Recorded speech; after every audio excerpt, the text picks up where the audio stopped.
पूजा पाठ करते समय ध्यान रखने योग्य जरूरी बातें। हिंदू धर्म में पूजा पाठ को बड़ा महत्व दिया गया है और रोज भगवान की पूजा को अनिवार्य बताया गया है। लोग इसका पालन भी करते हैं, लेकिन कई बार देखा गया है कि कुछ लोग हमेशा इस बात की शिकायत करते हैं कि वे पूजा तो कर रहे हैं, लेकिन उन्हें पूजा का सही फल नहीं मिल रहा है। दिन रात भगवान के नाम को जपते हैं, लेकिन भगवान उनकी प्रार्थना नहीं सुनते हैं। इसके कई कारण हो सकते हैं, लेकिन एक बड़ा कारण पूजा के नियमों में कुछ गलतियां होना है। लोग जाने अनजाने में भगवान को कुछ ऐसा चढ़ा देते हैं जो उन्हें प्रिय नहीं होता है। ऐसे में हो सकता है कि भगवान नाराज हो जाएं और पूजा का फल न मिले। इसलिए हम आपको बताने जा रहे हैं कि पूजा पाठ करते समय आपको किन किन बातों का विशेष ध्यान रखना चाहिए। लेकिन उससे पहले, अगर आप भी चाहते हैं कि लक्ष्मी माता का आशीर्वाद आप पर बना रहे, तो इस वीडियो को एक लाइक करें और चैनल को सब्सक्राइब कर लें और कमेंट बॉक्स में जय लक्ष्मी माता जरूर लिखें। नंबर 1, किसी भी भगवान के पूजन में उनका आवाहन करना या आमंत्रित करना, ध्यान करना, आसन देना, स्नान करवाना, धूप दीप जलाना, अक्षत या चावल, कुमकुम, चंदन, पुष्प या फूल, प्रसाद आदि अनिवार्य रूप से होना चाहिए। नंबर 2, पूजन में पान का पत्ता भी रखना चाहिए। ध्यान रखें, पान के पत्ते के साथ इलायची, लौंग, गुलकंद आदि भी चढ़ाना चाहिए। पूरा बना हुआ पान चढ़ाएंगे तो श्रेष्ठ रहेगा। नंबर 3, देवी देवताओं को हार, फूल, पत्तियां आदि अर्पित करने से पहले एक बार साफ पानी से अवश्य धो लेना चाहिए। नंबर 4, सभी प्रकार की पूजा में चावल विशेष रूप से चढ़ाए जाते हैं। पूजन के लिए ऐसे चावल का उपयोग करना चाहिए जो अखंडित पूरे चावल हो, यानी टूटे हुए ना हो। चावल चढ़ाने से पहले इन्हें हल्दी से पीला करना बहुत शुभ माना गया है। इसके लिए थोड़े से पानी में हल्दी घोल लें और उस घोल में चावल को डुबोकर पीला किया जा सकता है। नंबर 5, पूजन कर्म में इस बात का विशेष ध्यान रखें कि पूजा के बीच में दीपक बुझना नहीं चाहिए। ऐसा होने पर पूजा का पूर्ण फल प्राप्त नहीं हो पाता है। नंबर 6, भगवान विष्णु को प्रसन्न करने के लिए पीले रंग का रेशमी कपड़ा चढ़ाना चाहिए। माता दुर्गा, सूर्यदेव व श्री गणेश को प्रसन्न करने के लिए लाल रंग का, भगवान शिव को प्रसन्न करने के लिए सफेद वस्त्र अर्पित करना चाहिए। नंबर 7, किसी भी प्रकार के पूजन में कुल देवता, कुल देवी, घर के वास्तु देवता, ग्राम देवता आदि का ध्यान करना भी आवश्यक है। इन सभी का पूजन भी करना चाहिए। नंबर 8, पूजन में हम जिस आसन पर बैठते हैं उसे पैरों से इधर उधर खिसकाना नहीं चाहिए। आसन को हाथों से ही खिसकाना चाहिए। नंबर 9, यदि आप प्रतिदिन घी का एक दीपक भी घर में जलाएंगे तो घर के कई वास्तु दोष भी दूर हो जाएंगे। नंबर 10, सूर्य, गणेश, दुर्गा, शिव और विष्णु ये पंचदेव कहलाते हैं। इनकी पूजा सभी कार्यों में अनिवार्य रूप से की जानी चाहिए। प्रतिदिन पूजन करते समय इन पंचदेव का ध्यान करना चाहिए। इससे लक्ष्मी कृपा और समृद्धि प्राप्त होती है। नंबर 11, तुलसी के पत्तों को 11 दिनों तक बासी नहीं माना जाता है। इसकी पत्तियों पर हर रोज जल छिड़ककर उन भगवान को अर्पित किया जा सकता है। तुलसी के पत्तों को बिना स्नान किए नहीं तोड़ना चाहिए। शास्त्रों के अनुसार यदि कोई व्यक्ति बिना नहाए ही तुलसी के पत्तों को तोड़ता है तो पूजन में ऐसे पत्ते भगवान द्वारा स्वीकार नहीं किए जाते हैं। नंबर 12, दीपक हमेशा भगवान की प्रतिमा के ठीक सामने ही लगाना चाहिए। कभी कभी भगवान की प्रतिमा के सामने दीपक न लगाकर इधर उधर लगा दिया जाता है, जबकि यह सही नहीं है। नंबर 13, घी के दीपक के लिए सफेद रुई की बत्ती का ही उपयोग किया जाना चाहिए, जबकि तेल के दीपक के लिए लाल धागे की बत्ती श्रेष्ठ बताई गई है। नंबर 14, पूजन में कभी भी खंडित दीपक नहीं जलाना चाहिए।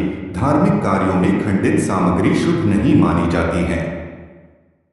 नंबर 15, शिवजी को बेल पत्र अवश्य चढ़ाएं और किसी भी पूजा में मनोकामना की सफलता के लिए अपनी इच्छा के अनुसार भगवान को दक्षिणा अवश्य चढ़ानी चाहिए, दान करना चाहिए। दक्षिणा अर्पित करते समय अपने दोषों को छोड़ने का संकल्प लेना चाहिए। दोषों को जल्दी से जल्दी छोड़ने पर मनोकामनाएं अवश्य पूर्ण होंगी। नंबर 16, भगवान सूर्य की 7, श्री गणेश की 3, विष्णु जी की 4 और शिव जी की 1 या 2 परिक्रमा करनी चाहिए। नंबर 17, घर में या मंदिर में जब भी कोई विशेष पूजा करें तो अपने इष्ट देव के साथ ही स्वस्तिक, कलश, नवग्रह देवता, पंच लोकपाल, षोडश मातृका, सप्त मातृका का पूजन भी अनिवार्य रूप से किया जाना चाहिए। इन सभी की पूरी जानकारी किसी ब्राह्मण पंडित से प्राप्त की जा सकती है। विशेष पूजन पंडित की मदद से ही करवानी चाहिए ताकि पूजा विधिवत हो सके। नंबर 18, घर में पूजन स्थल के ऊपर कोई कबाड़ या भारी चीज न रखें। नंबर 19, भगवान शिव को हल्दी नहीं चढ़ाना चाहिए और न ही शंख से जल चढ़ाना चाहिए। नंबर 20, पूजन स्थल पर पवित्रता का ध्यान रखें। चप्पल पहनकर कोई मंदिर तक नहीं जाना चाहिए। चमड़े का बेट या पर्स अपने पास रखकर पूजा न करें। पूजन स्थल पर कचरा इत्यादि न जमा हो पाए। नंबर 21, मंदिर में लगे सूखे हार फूल हटा देने चाहिए। नंबर 22, हमेशा भगवान श्री गणेश की आराधना से पूजा प्रारंभ करें। श्री गणेश को तुलसी दल चढ़ाने से बचें। भगवान गणेश को तुलसी दल चढ़ाने से दोष लगता है। नंबर 23, शिव शंभु को कभी भी केतकी का फूल नहीं चढ़ाना चाहिए। पौराणिक कथाओं के अनुसार भगवान शिव ने केतकी को श्राप दिया था, इसलिए भगवान शिव को यह फूल नहीं चढ़ाना चाहिए, वरना भक्तों के काम बिगड़ सकते हैं। नंबर 24, भगवान की प्रतिमा को स्नान करवाते वक्त सिर्फ उंगलियों का प्रयोग करें। भगवान को स्नान करवाते समय कभी भी अंगूठे का इस्तेमाल नहीं करना चाहिए। ऐसा करने से भगवान अप्रसन्न होते हैं और घर में विपत्ति आती है। नंबर 25, दीपक को कभी भी जमीन पर रखकर प्रज्वलित ना करें। ऐसा करने से धन की बर्बादी होती है और घर में अशुभता आती है। नंबर 26, पूजा के वक्त अगरबत्ती का प्रयोग ना करें। ऐसा इसलिए क्योंकि इसे बांस की लकड़ियों के साथ बनाया जाता है और बांस की लकड़ियों का प्रयोग अंतिम संस्कार में किया जाता है, इसलिए इसे अशुभ माना गया है। नंबर 27, रविवार के दिन तुलसी के पत्ते तोड़ने से बचें। मान्यताओं के अनुसार रविवार के दिन तुलसी के पत्ते तोड़ने से भगवान विष्णु अप्रसन्न होते हैं। नंबर 28, भगवान शालिग्राम को कभी भी चावल अर्पित नहीं करना चाहिए। वास्तुशास्त्र के अनुसार ऐसा करने से दोष लगता है। नंबर 29, पूजा में गंदे कपड़े पहनकर ना बैठें। कभी भी गंदे कपड़े पहनकर पूजा नहीं करनी चाहिए। मान्यताओं के अनुसार ऐसा करने से घर में दरिद्रता आती है। नंबर 30, पूजा के दौरान मन को पवित्र रखें। कभी भी पूजा करते समय मन को दूषित नहीं रखना चाहिए। कहा जाता है कि पूजा के दौरान मन में बुरे ख्याल रखने से पूजा का फल प्राप्त नहीं होता है। नंबर 31, पूजा में इस्तेमाल किए गए फूल अगर सूख जाएं, तो उन्हें कभी भी फेंके नहीं। सूखे हुए फूलों को किसी पवित्र नदी में प्रवाहित कर दें। नंबर 32, शास्त्रों के अनुसार देवी देवताओं का पूजन दिन में 5 बार करना चाहिए। सुबह 5 से 6 बजे तक ब्रह्मा मुहूर्त में पूजन और आरती होनी चाहिए। इसके बाद रात 9 से 10 बजे तक दूसरी बार का पूजन, दोपहर में तीसरी बार पूजन करना चाहिए। इस पूजन के बाद भगवान को शयन करवाना चाहिए। शाम के समय 4-5 बजे पुनः पूजन और आरती। रात को 8-9 बजे शयन आरती करनी चाहिए।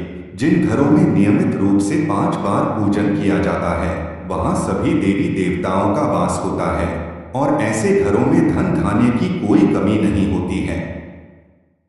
नंबर 33, प्लास्टिक की बोतल में या किसी अपवित्र धातु के बर्तन में गंगाजल नहीं रखना चाहिए। अपवित्र धातु जैसे एल्यूमिनियम और लोहे से बने बर्तन में गंगाजल नहीं रखा जाना चाहिए। गंगाजल तांबे के बर्तन में रखना ही शुभ रहता है।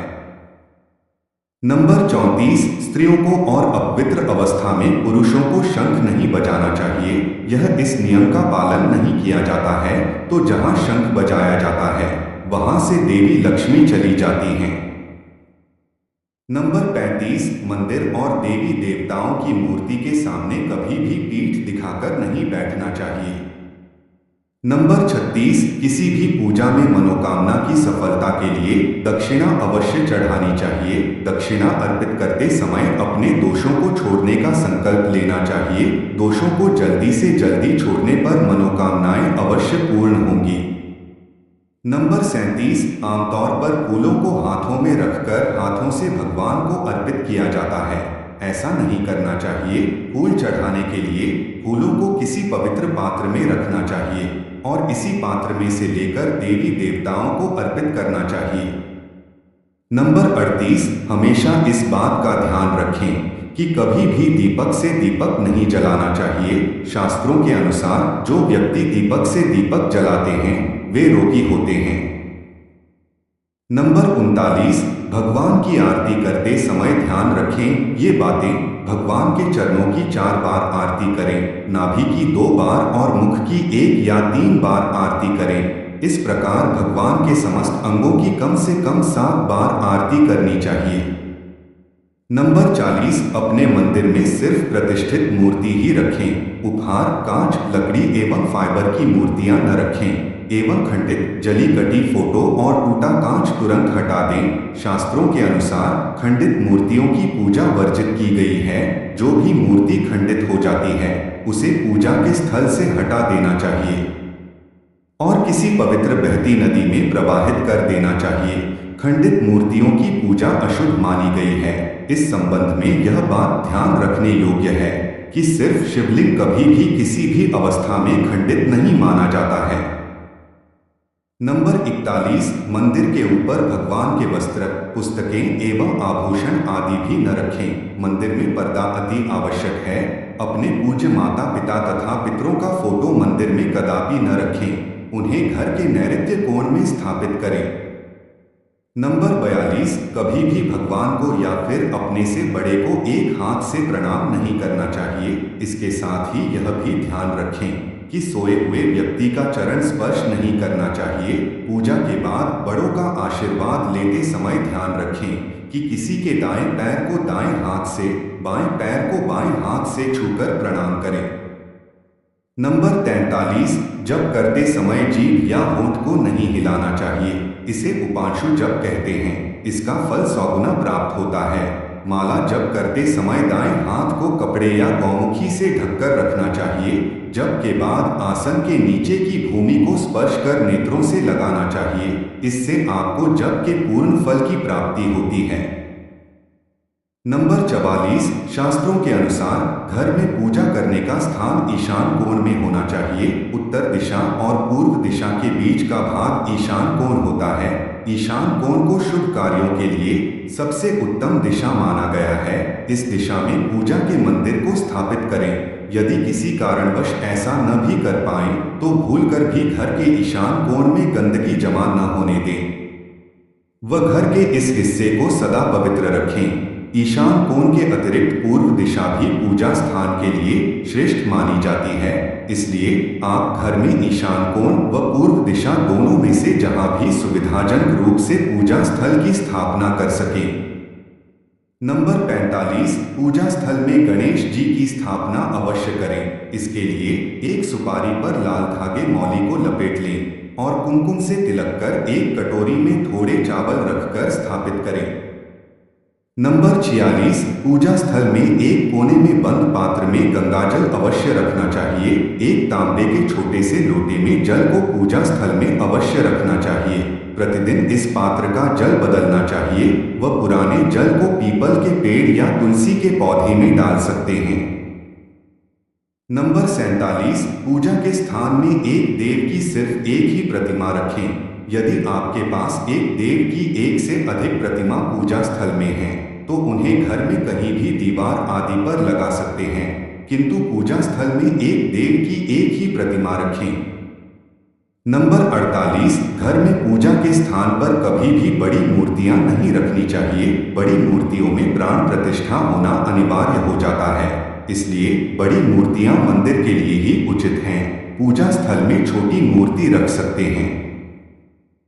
नंबर 49, पूजा करने के स्थान पर भूलकर भी अपने पितृदेव स्वर्गीय माता, पिता या गुरु की फोटो न लगाएं, उनका स्थान अलग रखें। नंबर 50, पूजा स्थल में कूड़ा कचरा एकत्रित न होने दें, प्रतिदिन पूजा घर की सफाई करें। नंबर 51, अगर आपने पूजा घर में कोई मूर्ति की स्थापना की हुई है तो ध्यान दें, मूर्ति का कोई भी हिस्सा खंडित नहीं होना चाहिए। मूर्ति खंडित होने पर तुरंत उसे वहां से हटा दें। खंडित मूर्ति को बहते जल में विसर्जित कर सकते हैं। नंबर 52, पूजा के समय यदि संभव हो तो शुद्ध देसी गाय के घी का प्रयोग करें व भोग लगाने के लिए अग्नि में गाय के गोबर के कंडों उपलों का ही प्रयोग करना उत्तम माना गया है। नंबर 53, पूजा पाठ के समय दीपक कभी भी बुझना नहीं चाहिए। शास्त्रों में यह एक बड़ा अपशगुन माना गया है। नंबर 54, पूजा पाठ के समय गुग्गल युक्त धूप बत्ती का प्रयोग करें। गुग्गल घर के वातावरण को शुद्ध और घर से नकारात्मक ऊर्जा या बुरे दोष को दूर करती है। नंबर 55, रात्रि को सोते समय पूजा स्थल को लाल पर्दे द्वारा ढक दें व सुबह होने पर पर्दे को हटा दें। नंबर 56, पूजा करते समय भगवान को फूल चढ़ाना शुभ माना जाता है। कुछ फूल देवी देवताओं को विशेष रूप से प्रिय होते हैं और फूल चढ़ाते समय इस बात का ध्यान रखना चाहिए, जैसे दुर्गा माँ को लाल और भगवान विष्णु को पीले रंग के ही फूल चढ़ाने चाहिए। पूजा में कभी भी बासी फूल नहीं चढ़ाने चाहिए, यह अशुभ माना जाता है। नंबर 57, पूजा में इस्तेमाल कलश या जल के लोटे को हमेशा ईशान कोण में रखना चाहिए। दीपक और कलश को एक दूसरे के बिल्कुल पास कभी ना रखें, वरना इसके दुष्प्रभाव झेलने पड़ते हैं। नंबर 58, पूजा हमेशा आसन पर बैठकर ही करना चाहिए। आसन पर बैठकर पूजा न करने से इसका फल नहीं मिलता है। आसन के रंग का चुनाव आपको अपनी राशि के हिसाब से ही करना चाहिए। नंबर 59, भगवान के भजन कीर्तन या आरती के दौरान हर तरीके से वहां उपस्थित रहें। इस दौरान किसी से बातचीत करने से पूजा का फल नहीं मिलता है। पूजा की सामग्री को लेकर कभी भी दिखावा ना करें। नंबर 60, आप पूजा किनकी करने जा रहे हैं, उस हिसाब से आसन का चुनाव करें। पूजा शुरू करने से पहले देखें कि आसन किस चीज का है, किस रंग का है, क्योंकि अलग अलग रंग के आसन का अपना अलग महत्व है। कोशिश करें कि कंबल या ऊन से बने आसन का ही प्रयोग करें। धन की देवी माता लक्ष्मी, माँ दुर्गा और हनुमान जी की पूजा करने जा रहे हैं तो लाल रंग के आसन का प्रयोग करें। अगर मंत्र सिद्धि की पूजा करनी है तो कुशा से बने आसन को श्रेष्ठ माना गया है। यह तमाम जानकारी जनरुचि को ध्यान में रखकर दी जा रही है। ज्योतिष और धर्म के उपाय और सलाहों को अपनी आस्था और विश्वास पर आजमाएं। वीडियो का उद्देश्य मात्र आपको बेहतर सलाह देना है। इस संदर्भ में हम किसी प्रकार का कोई दावा नहीं करते हैं। दोस्तों, वीडियो अच्छी लगी हो तो लाइक और सब्सक्राइब जरूर करें। धन्यवाद।